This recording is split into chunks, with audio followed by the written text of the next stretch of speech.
Hello everyone, my name is Miriam Huss. I'm a board member of WGEP and I am honored and delighted to be joined by Nicholas Kristof, New York Times columnist, 2 times Pulitzer Prize winner and best-selling author.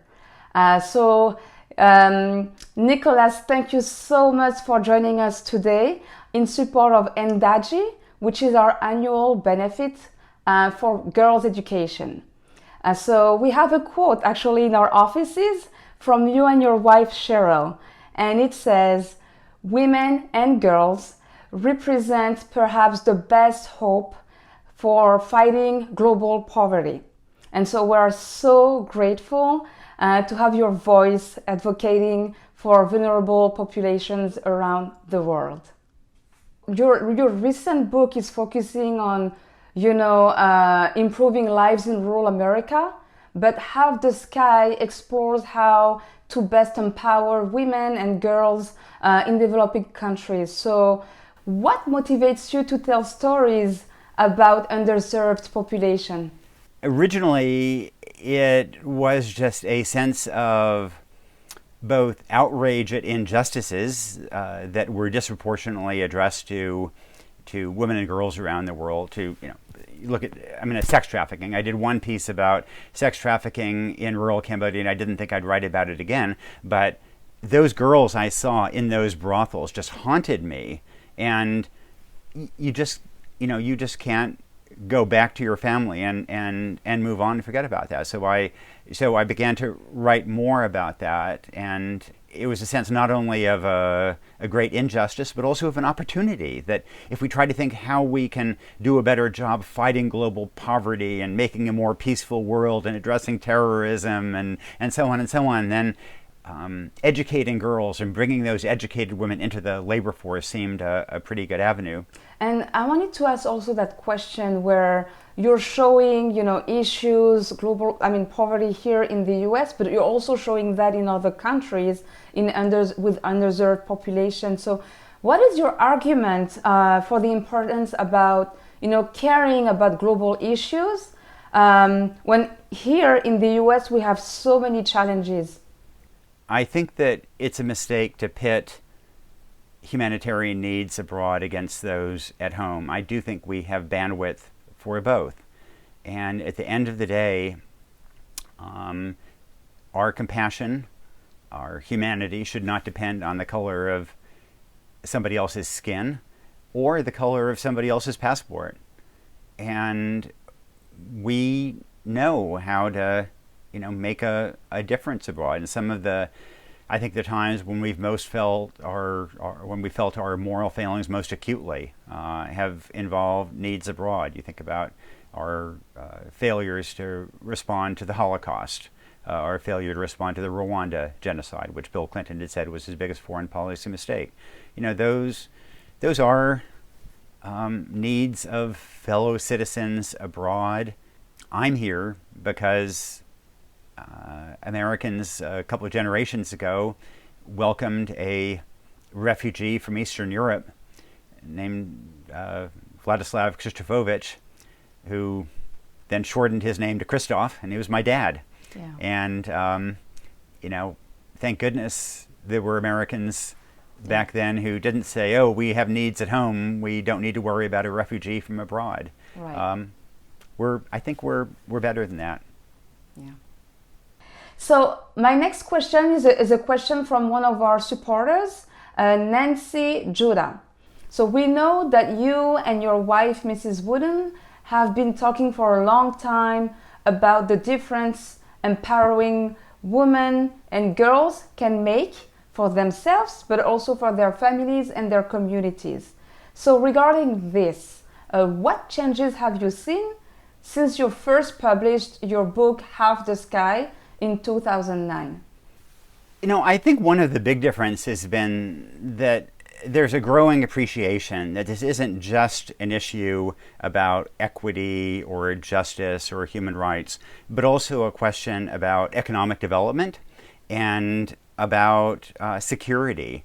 And, I've got to say it struck me that in Afghanistan in particular, some of the most passionate advocates for girls' education there were the U.S. military, because they saw that, fighting the Taliban was hard.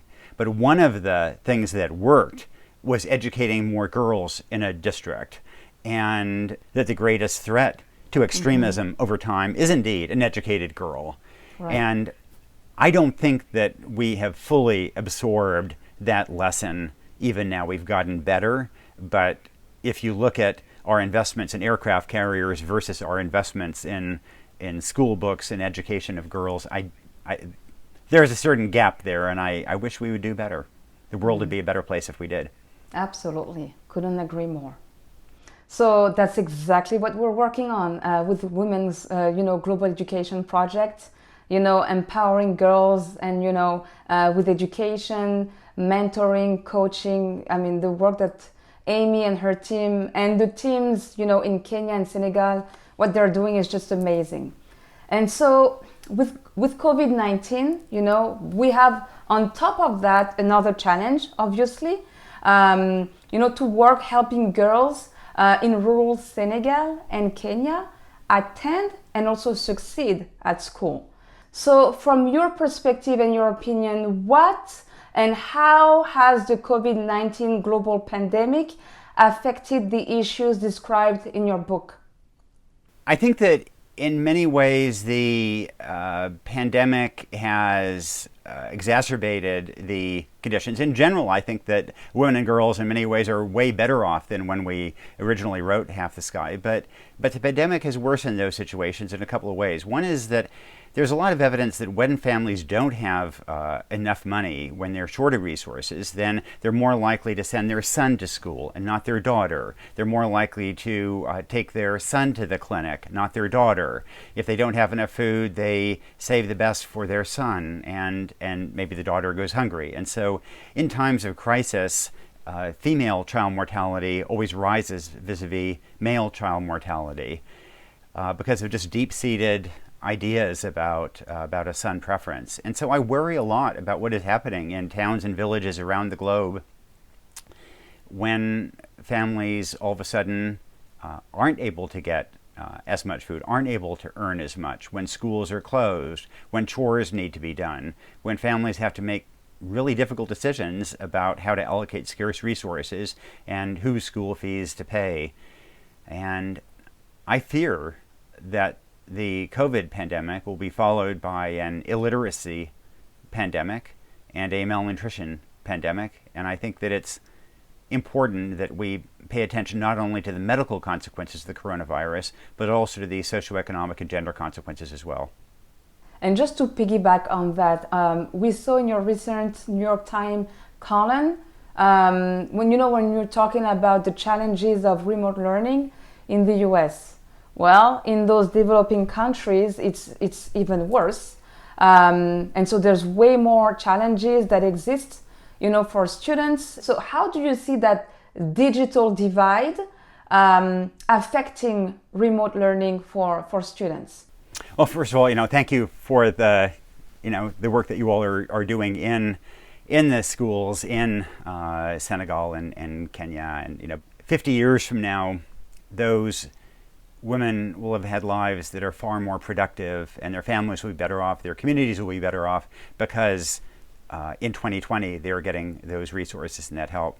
If it's hard to support education in the United States in a time of plague, it's a million times harder in the developing world. I fear that the death toll narrowly from COVID-19 may be smaller than the death toll from these pandemics of malnutrition and illiteracy that will haunt some regions for decades to come.